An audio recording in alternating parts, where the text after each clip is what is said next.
Hello my people, now welcome back to Pidgin Bible Talk. Today we wan break down Genesis chapter 8 for correct Pidgin English. My people, shey you don dey one kind situation wey be say sometimes e go be like say your storm no go ever end. Every day water dey your eye, your heart dey heavy and your sleep no dey sweet.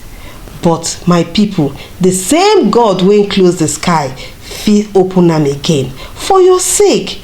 Genesis chapter 8 na one ogbonge chapter wey go show you say delay no be denial. Say your dry land dey come, even if for now all you dey see na water everywhere. Today make we waka with Noah, make we see how God turn flood to fresh beginning and how he fit do the same for your life and my life. Genesis chapter 8 verse 1 tell us say Bible talk say God remember Noah, all the animals, everything wey dey inside the ark. God send wind, the water begin to go down. Good make you know say even if e look like say God quiet, he no fit forget you. Your name still dey in mind. Sometimes the wind wey God go send no be ordinary breeze. E fit be new opportunity, a fresh idea or help from person wey you no expect. That small change fit be the beginning of your own dry land. Verse 2 to 3 tell us say rain stop to fall and water begin reduce small for many months. Miracle no dey always happen in one night. Sometimes God dey work am small like person wey plant seed. If you no see everything now, e no mean say e no dey happen. God dey remove the water from your life step by step so you no go sink again. Verse 4 talk say on the 17th day of the 7th month the ark rest for Mount Ararat. God sabi the exact day when your wahala go rest. In calendar no dey miss 1 second. You fit no see am coming, but in dey count the days. Keep holding on.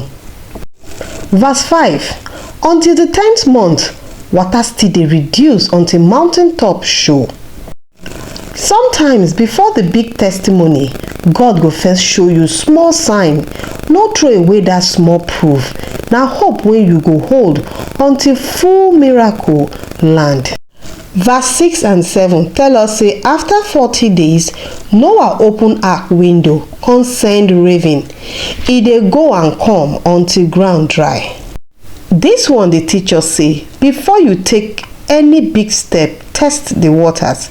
No rush enter relationship, business or decision without checking signs. God dey give wisdom to look first before you leap. Verse 8 to 12 tell us say Noah send dove first time, he no see where to rest. Second time, he come back with olive leaf. Third time, he no return.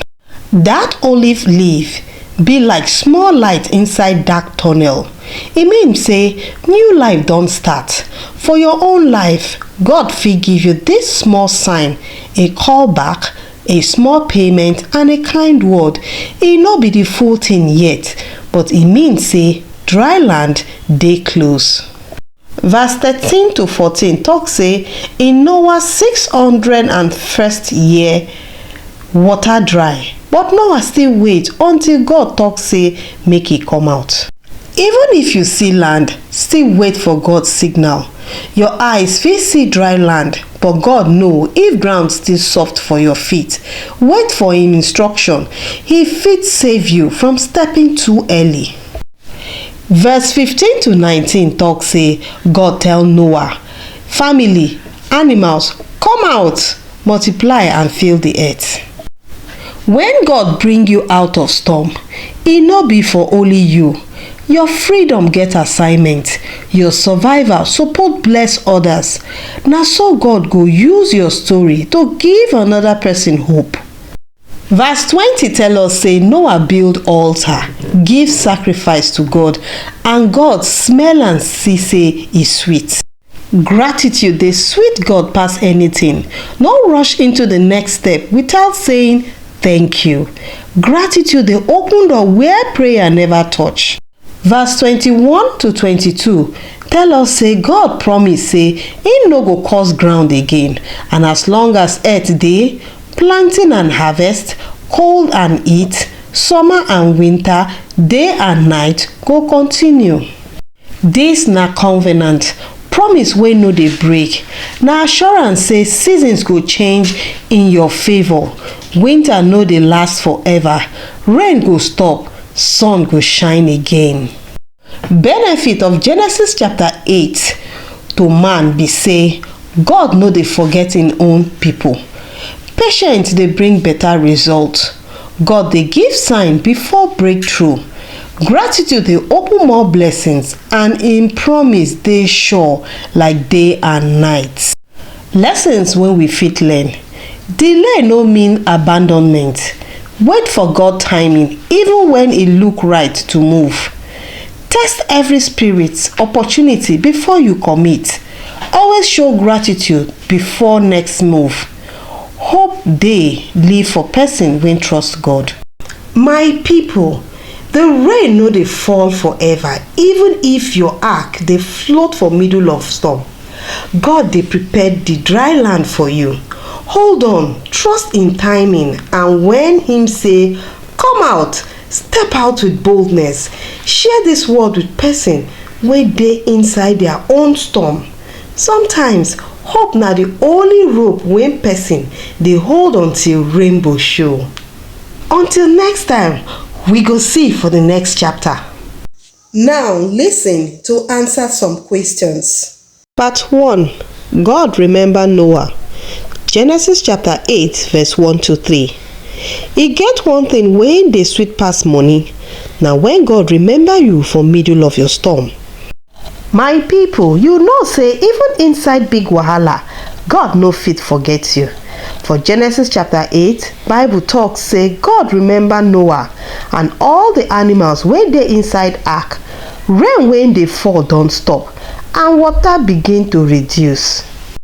Small small, sometimes miracle no dey rush come, but God dey work am slowly so that you go fit stand strong. Na so e be when He dey remove your storm little by little. Question time. Number 1. Who did God remember in Genesis chapter 8? A. Moses, B. Noah, C. Abraham, and D. Elijah. Correct answer, B. Noah. Question 2. What did God send to make the water go down? A. Fire, B. Wind, C. Earthquake, D. Sunlight. Correct answer, B. Wind. Question 3. How did the flood water reduce? A. Suddenly disappear, B. Gradually go down, C. Freeze into ice, D. Turn into mist. Correct answer, B. Gradually go down. 2. The ark rests on Mount Ararat. Genesis chapter 8 verse 4 to 5. Na so God go carry your wahala land for dry ground one day. After many months, on the 17th day of the 7th month, Noah ark rests for Mount Ararat.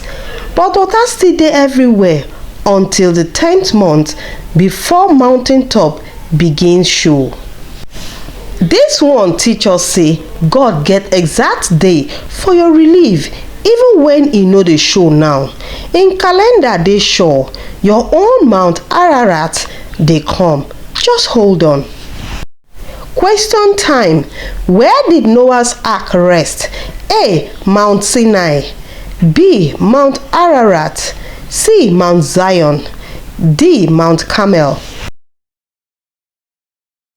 Correct answer, B. Mount Ararat.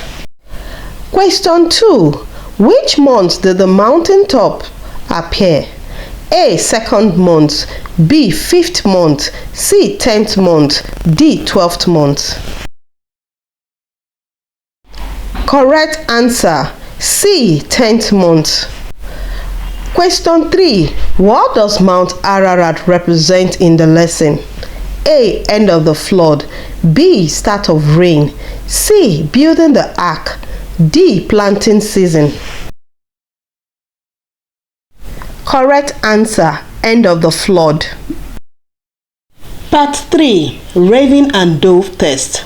Genesis chapter 8 verse 6 to 9. Before you take big step for life, ask yourself, you don't test the water? 40 days later, Noah opened the window of the ark. Send raven. Raven just dey fly go and come until land dry. Then he send dove, but the dove no see where to rest, so in return to Noah. My people, this na wisdom. Before you move for life, first test the waters. No rush without checking if ground strong to hold you. Question time. Question 1. What bird did Noah send first?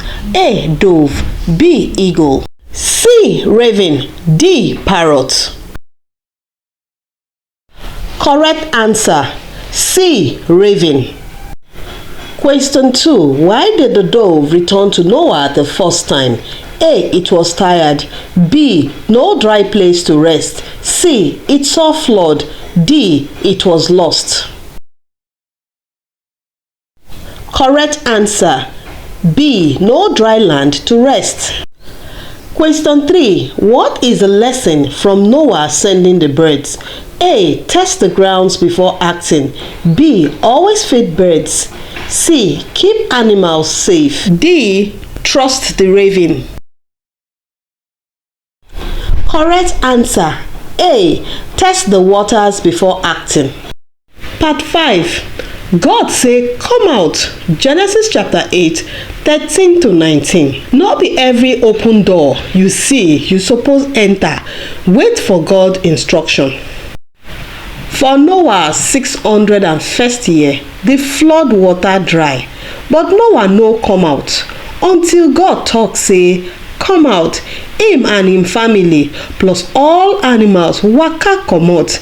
Lesson be say, even when e look safe, wait for God's signal before you step out. No move just because situation look better. Let God lead you. Question time. How old was Noah when the flood ended? A. 500 years. B. 600 years. C. 601 years. D. 700 years. Correct answer. 601 years. Who told Noah to come out of the ark? A. His wife. B. The raven. C. God. D. The dove. Correct answer. C. God. Who came out of the ark with Noah? A. Only his wife. B. His family and animals. C. His children only. D. Just him alone. Correct answer. B. His family and animals. Part 4. The olive leaf sign. Genesis chapter 8 verse 10 to 12. Sometimes, na small sign go show say your miracle don dey near. 7 days later, Noah sent the dove again, and this time, he returned with fresh olive leaf for mouth. That small leaf means say land don dey close. Hope don enter ark that day.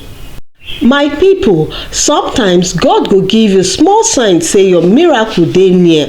Hold am tight and keep waiting till he finish the work.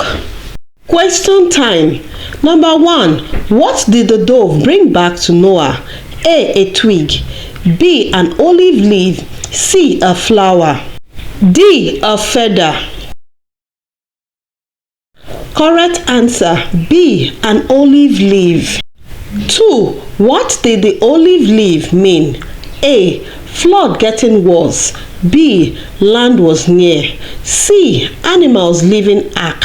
D. Ark sinking. Correct answer. B. Land was near. 3. How many days did Noah wait before sending the dove again? A. 3 days. B. 7 days. C. 14 days. D. 21 days. Correct answer B. 7 days. Part 6. Noah's sacrifice and God's covenant. Genesis chapter 8, 20 to 22. Gratitude fit open door wey even your prayer never touch. Noah build altar, give sacrifice to God, and God smell am say e sweet. God promise never to curse ground again because of man, and as long as earth remain, planting and harvest, cold and heat, summer and winter, day and night go continue. Dis na covenant God talk am. He sure pass anything. My people, even when God save you, remember to say thank you and trust in promise. Question time. What did Noah build after leaving the ark? A house, B a city, C an altar, D a boat. Correct answer C an altar. What did God promise never to do again? A send rain, B curse the ground, C create man, D bring night. Correct answer B curse the ground. Which of these will continue as long as the earth remains? A planting and harvesting, B only day and night, C rain and snow, D animals multiplying. Correct answer A planting and harvest.